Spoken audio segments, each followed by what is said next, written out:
Lionel Logue was my grandfather, and he, as you all know, is the King's speech therapist, and he was someone that, although I knew, what he was as a child, I knew that he was the King's speech therapist. That's about all I knew. And I didn't know that he kept a diary. I didn't know that the extent to which he was the King's speech therapist, or how early he started being the King's speech therapist, or how long it ran for. So I knew nothing, and all of this was a complete discovery. Feel the looseness of the jaw. Good, little bounces. Shoulders loose. Now loose. It pops up in 1981 when David Seidler wrote to my uncle, Valentine, asking for permission to access the archives when he first started researching into this story. Valentine forwarded the request on to Clarence House for the Queen Mother to respond to, because ever since 1969, ever since there was another book written, that they developed a relationship between the Logues and Buckingham Palace or Clarence House about what to do in the event of someone wanting access to the diaries. And so this agreement was established where the Logues would forward any inquiries onto Clarence House. Anyway, the Queen Mother responded to David Seidler, flatly refusing access to the diaries, stating that she found the memories too painful and that she'd rather the film wasn't made in her lifetime.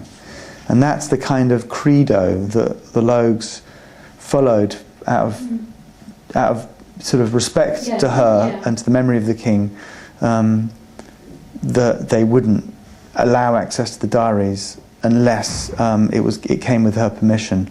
My husband has seen everyone, to no avail. Awfully afraid he's given up hope. He hasn't seen me. Logue first became a speech therapist. Logue cut his cloth in training or rehabilitating soldiers returning from the First World War, soldiers suffering from shell shock, with the psychological effects of shell shock, not being able to talk through some kind of trauma, mental trauma, and other soldiers returning with physical damage to their vocal cords from mustard gas attacks. And so he developed a series of techniques, breathing exercises, vocal coaching, and also combined with a kind of background in teaching elocution at school, and also being a performer on stage himself in Perth and Adelaide. With all of this combination of things, I think that is what sort of like taught him the ropes, taught him the kind of like spectrum of sort of little techniques that he came to Britain with. From the very first time the King was asked by his father to make a speech, that was famously an absolute disaster. I have received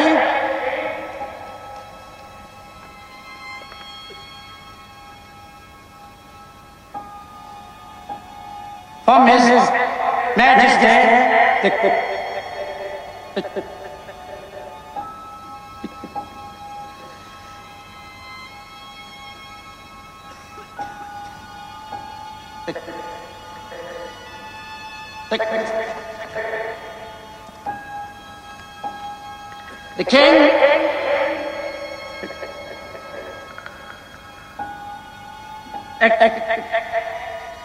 He was deeply scarred by that.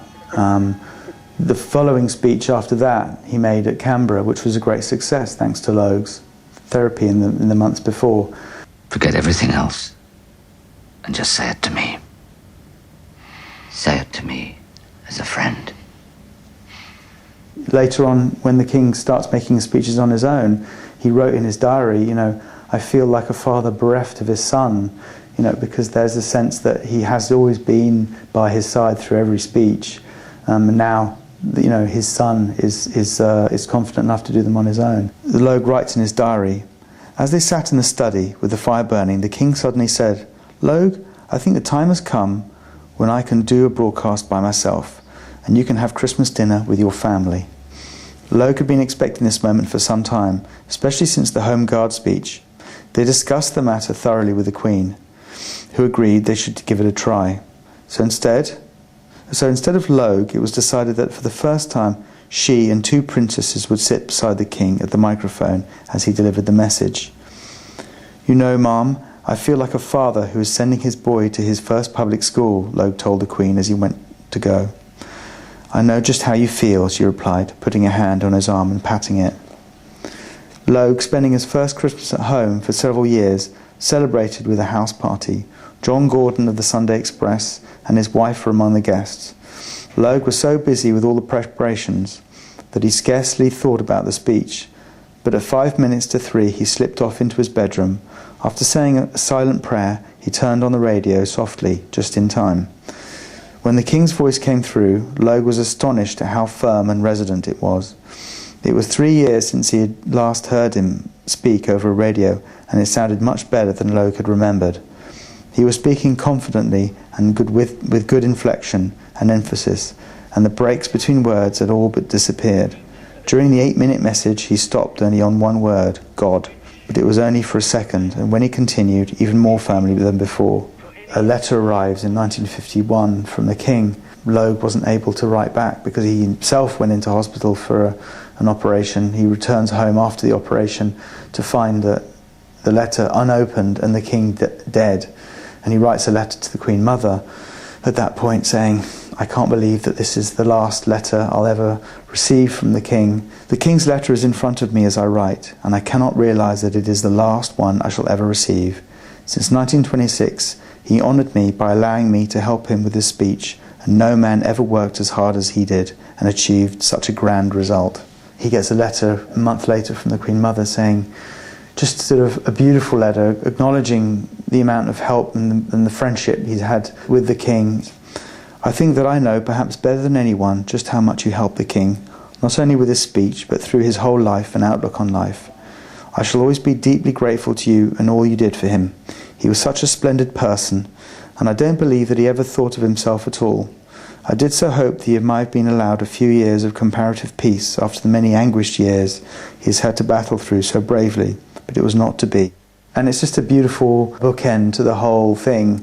Rather sad because Lionel dies about a year later himself after a long illness, and so it brings it all to an end. But and it's sadly the last time Logue is mentioned again. He's pretty much from that day on. He gets sort of annexed and placed as a kind of a footnote to that period of the King's life. He in his lifetime he was talked about and the stammer was talked about, but after the King's death it gets talked about less and less until, of course, until David Seidler's script surfaced. There was a strange little shrine in the house, like a couple of signed photographs from the King and pictures of my grandmother and my grandfather lying around on mantelpieces and on windowsills. But being a kid, I just totally took them for granted and never questioned why they were there or why this picture from the King was signed Albert, or what he did. I just took it for granted. And it was literally after my father passed away that I sort of came across this stuff and started asking questions. Sadly, without my father around, I couldn't get a lot of these questions answered. And of course, he was the last of the 3 brothers. He was the youngest, and so my uncles had gone as well. So I was left with this slight vacuum that I had to go and fill with research and through other ways. So it came together. But truly, I mean, I don't know really. Never having met him, I don't know what his personality was like. So that's the kind of the gap that's filled with Geoffrey Rush.